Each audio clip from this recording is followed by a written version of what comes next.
पैसा एक ऐसा शब्द है जो हम सबकी जिंदगी के हर फैसले से जुड़ा है ना? लेकिन फिर भी अक्सर ये शब्द डर और कंफ्यूजन भी पैदा करता है। ऐसा क्यों होता है? तो चलिए आज इसी डर को समझदारी और कॉन्फिडेंस में बदलने की कोशिश करते हैं। जरा याद कीजिए पहली सैलरी मिलने की वो खुशी। ऐसा लगा था ना कि बस अब तो लाइफ सेट है। लेकिन फिर महीने के आखिर तक आते आते वॉलेट खाली और मन में एक ही सवाल कि पैसा आया तो था पर गया कहाँ। ये हम में से ज्यादातर लोगों की कहानी है।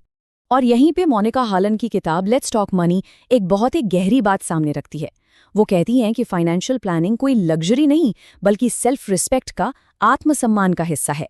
मतलब पैसे को मैनेज करना सिर्फ अमीर बनने के लिए नहीं बल्कि खुद की इज्जत करने जैसा है। ये सोच बदलने वाली बात है। तो चलिए इस बात को थोड़ा और समझते हैं। देखिए, असल में ज्यादातर फाइनेंशियल मुश्किलों की जड़ पैसे की कमी नहीं बल्कि एक सिस्टम की कमी होती है। और जब कोई सिस्टम नहीं होता ना, तो हम पैसे को कंट्रोल नहीं करते, पैसा हमें कंट्रोल करने लगता है। जब कोई सिस्टम नहीं होता तो हम इमोशंस के बेसिस पर फैसले लेते हैं। डर या फिर दूसरों से तुलना, अरे दोस्त ने नया फोन ले लिया, या सोशल मीडिया पर किसी की वेकेशन की तस्वीरें देख लीं, और बस हमें लगने लगता है कि हम पीछे रह गए हैं। ऐसे में पैसा एक मददगार टूल नहीं बल्कि स्ट्रेस का सबसे बड़ा कारण बन जाता है। यहाँ स्क्रीन पर दो दुनियाएं हैं। एक तरफ है फाइनेंशियल केओस, मतलब अराजकता, जहां हर फैसला अचानक होता है, हमेशा तनाव रहता है। और दूसरी तरफ है एक फाइनेंशियल सिस्टम जहां सब कुछ साफ है, मन में शांति है और पैसे पर पूरा कंट्रोल है। तो ये सिस्टम है क्या? कोई रॉकेट साइंस नहीं है। इसका सीधा सा मतलब है अपने पैसे को काम पर लगाना, उसे साफ साफ बताना कि हर एक रुपए का क्या काम है। बस यही है वो रास्ता जो हमें खेओस से कंट्रोल की तरफ ले जाता है। ठीक है, तो सिस्टम का सबसे पहला और सबसे जरूरी हिस्सा क्या है? वो है एक मजबूत ढाल बनाना, एक ऐसी शील्ड जो जिंदगी के अचानक आने वाले झटकों से हमें बचा सके। ये वो नींव है जिस पर फाइनेंशियल फ्रीडम की पूरी इमारत खड़ी होगी। इस शील्ड की दो बहुत ही जरूरी परतें हैं। पहली एक इमरजेंसी फंड और दूसरी सही और पूरा बीमा। ये दोनों चीजें ऐसी हैं जिन पर कोई समझौता हो ही नहीं सकता। इमरजेंसी फंड, इससे कोई इन्वेस्टमेंट मत समझिए, ये हमारा फाइनेंशियल शॉक अब्जॉर्बर है। ये वो पैसा है जो मुश्किल वक्त में हमें घबराहट में गलत फैसले लेने से बचाता है, जैसे कि मजबूरी में अपना इन्वेस्टमेंट तोड़ना या फिर महंगे लोन के जाल में फंसना।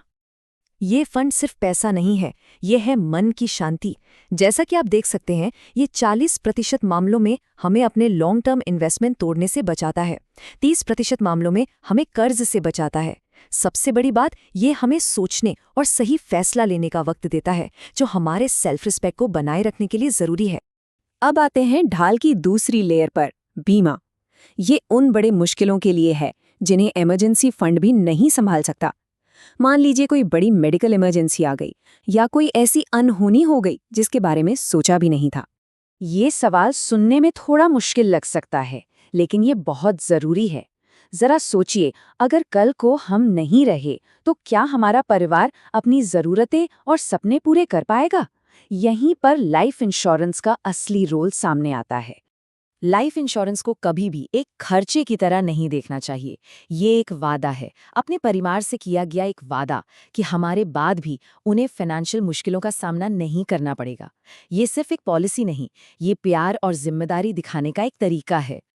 तो ठीक है, अब हमारी सुरक्षा की ढाल तो तैयार हो गई। अब क्या? अब वक्त है पैसे को काम पर लगाने का, मतलब अपनी फाइनेंशियल ग्रोथ का इंजन स्टार्ट करने का। अगर पैसा बस बैंक अकाउंट में या घर पर पड़ा रहे तो एक खामोश चोर है, महंगाई, जिसे हम इन्फ्लेशन कहते हैं। वो धीरे धीरे इसकी वैल्यू कम कर देता है। आज जो चीज़ 100 रुपए की है वो अगले साल और महंगी होगी। इसलिए सिर्फ पैसे बचाना ही काफ़ी नहीं है। अच्छा, इन्वेस्टिंग की दुनिया अक्सर लोगों को बहुत मुश्किल लगती है, पर ऐसा है नहीं। इसे सिंपल रखते हैं।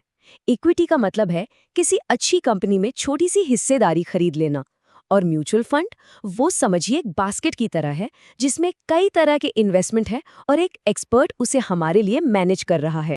ज्यादातर लोगों के लिए म्यूचुअल फंड्स इन्वेस्टमेंट शुरू करने का सबसे आसान और अच्छा तरीका है। खासकर SIP के जरिए। जब हम हर महीने थोड़ा थोड़ा पैसा लगाते हैं तो वो कंपाउंडिंग की ताकत से समय के साथ एक बड़ी रकम बन सकता है। ये वाकई आम इंसान का सबसे पावरफुल इन्वेस्टमेंट टूल है। तो अब तक हमने एक सिस्टम बनाने की बात की, फिर सुरक्षा की ढाल बनाई और फिर ग्रोथ का इंजन भी स्टार्ट कर दिया। अब इन सभी टुकड़ों को एक साथ जोड़कर देखते हैं कि फाइनेंशियल फ्रीडम का रास्ता आखिर बनता कैसे है। तो ये रहा पूरा फ्रेमवर्क। स्टेप 1, एक सिस्टम बनाइए जहां हर रुपए का एक तय काम हो। स्टेप 2, अपनी शील्ड बनाइए इमरजेंसी फंड और इंश्योरेंस के साथ। स्टेप 3, इन्वेस्टमेंट का इंजन स्टार्ट कीजिए। और इन सब का नतीजा क्या है?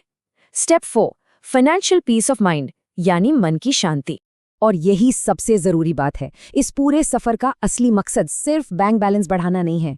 असली मकसद है जिंदगी में क्लैरिटी लाना, कॉन्फिडेंस लाना और अपनी फाइनेंशियल लाइफ पर कंट्रोल पाना, ताकि पैसे का डर हमारी जिंदगी से हमेशा के लिए निकल जाए। आखिर में बस एक बात याद रखिए, पैसा एक बहुत अच्छा नौकर है लेकिन एक बहुत बुरा मालिक। जिस दिन हम उसे कंट्रोल करना सीख जाते हैं, उस दिन वो हमारी जिंदगी का डर नहीं बल्कि सबसे बड़ा सपोर्ट सिस्टम बन जाता है।